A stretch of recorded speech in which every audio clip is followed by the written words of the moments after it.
Hi, I would like to welcome you all again. Today we're going to talk about what is assertiveness. Well, we're going to talk about what assertiveness isn't.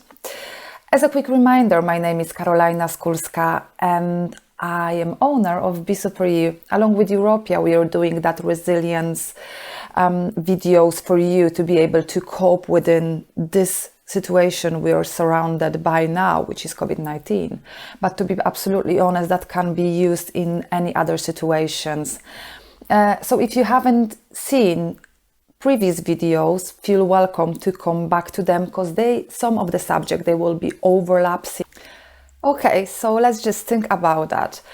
Many people think that assertiveness is ability to say no. Well, this is not what assertiveness really is, to be absolutely honest, because there is so much more behind that. It's true that we need to set a healthy boundaries, but this is a first step to being assertive. Because when you think about that, while saying no, we are facing a probably quite difficult situation. Many of my clients are coming into me and they're saying they would like to be a little bit more assertive, but they feel then every time they do that, they are being aggressive, and that might lead into a very difficult, conflicted situation. But if we look on that a little bit closer, we start to discover that assertiveness, it's not just about saying no. It is creation of that in-between point of being passive. That means agreeing into what is not really supporting us, what is not good to us, but also in between the point when we are being aggressive and then we do that in the way without considering the other side of the situation. Okay, what does that mean then? So to start with, it's this ability to stand up for yourself and say how you feel when you need to. So let's just imagine our situation from the office from last week. Quick reminder, that it was all about being in the office environment when we had an opportunity, we were given a very important project, and then we are promised, then we are given promotion. And then our boss is coming back to us and saying, well, listen, I know, I understand that you're quite busy, but then I would like you to join this project as well, because I can't see that working without you. On a previous situation, we knew this is one-off situation and we can manage that. But let's just consider that from a different perspective. So let's just imagine on this occasion that we have very difficult family time and we cannot skip a few weekends then we will spend at work.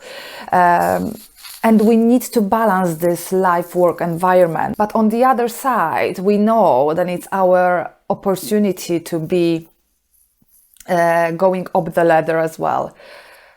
What should we do? How should we face this situation?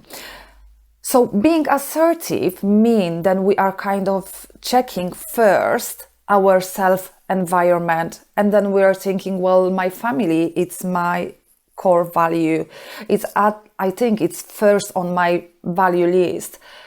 I understand, on the other hand, that this is very busy time for my boss and I really would like to help. So rather than just going to your boss and saying, well, listen, I just can't, I'm not going to do that, I'm saying no, I'm being assertive, the easiest way would be like change a little bit of the communication model and say, well, I understand that situation. Then this is the difficult time within our company at that moment. However, although I would really like to help, my family are in such a trouble, then I just cannot fit in anymore apart from the project I'm leading at that moment.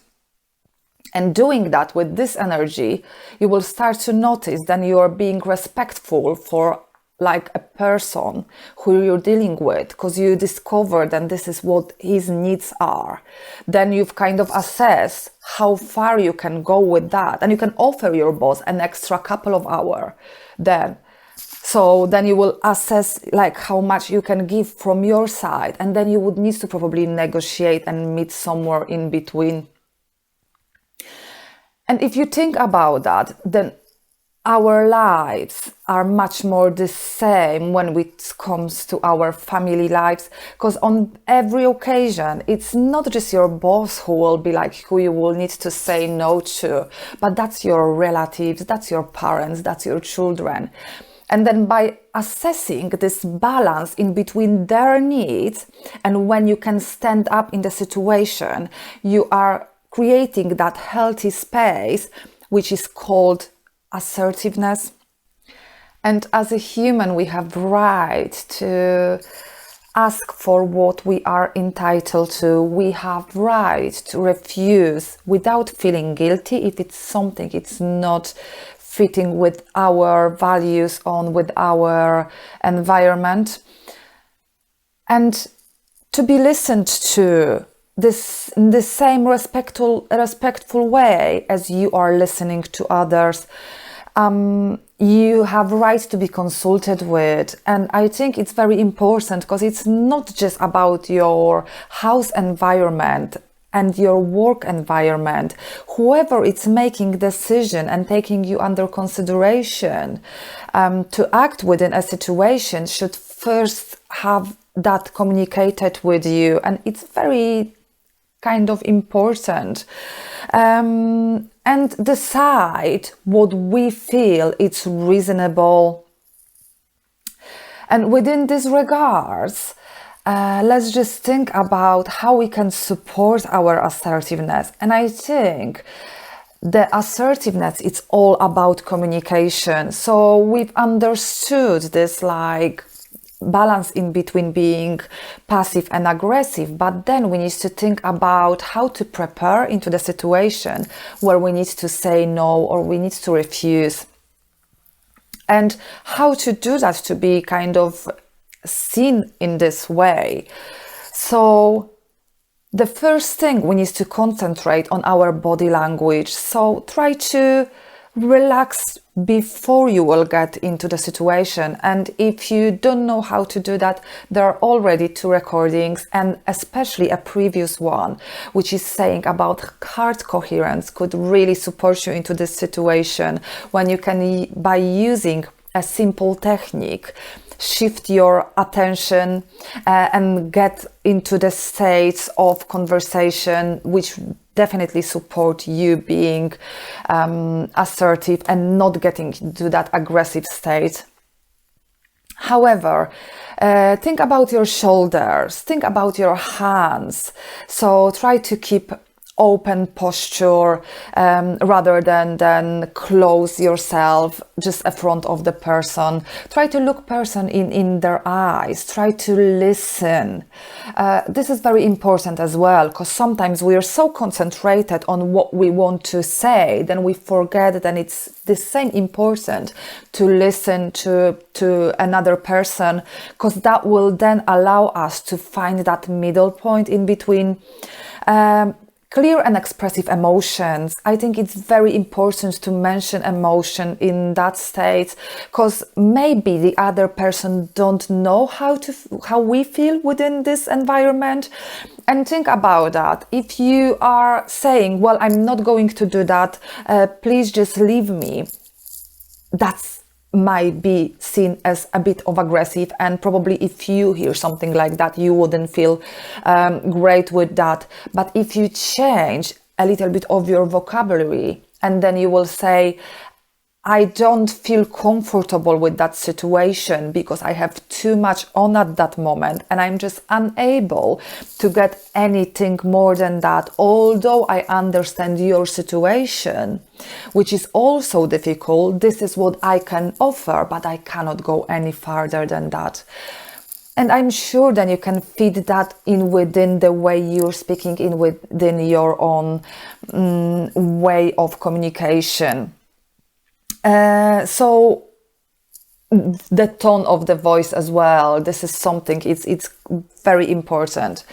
So I hope that helped a little bit. I mean, assertiveness, it's like a very long subject, and this is probably half of the day of the training normally. But I hope with a little bit of advice, you at least start to think about that, and with connection with other techniques already discussed, that will be something that you will be able to accommodate in your life. And maybe you might want to look a little bit closer within, like, on your communication, on how do you communicate within a workplace, whether you are in this passive or aggressive state. Because sometimes we don't realize that up to the point when we start thinking about that. And the same at home, because you might be a little bit aggressive at work and saying, well, I have enough, I'm not going to go any further than that, that's it. And you might be a bit passive when it comes to your relations at home. So it's good sometimes just to assess your relations on every background and try to find this healthy balance, because these videos are all about that. This is the place when we are the happiest and our health and our environment, it's working for us. I hope you enjoyed that. Please let me know what else you would like to know, and I will be more than pleased to include that within an information in the future. Take care of yourselves, stay healthy, and I will see you next week when we will be thinking and talking about our physical health. Take care.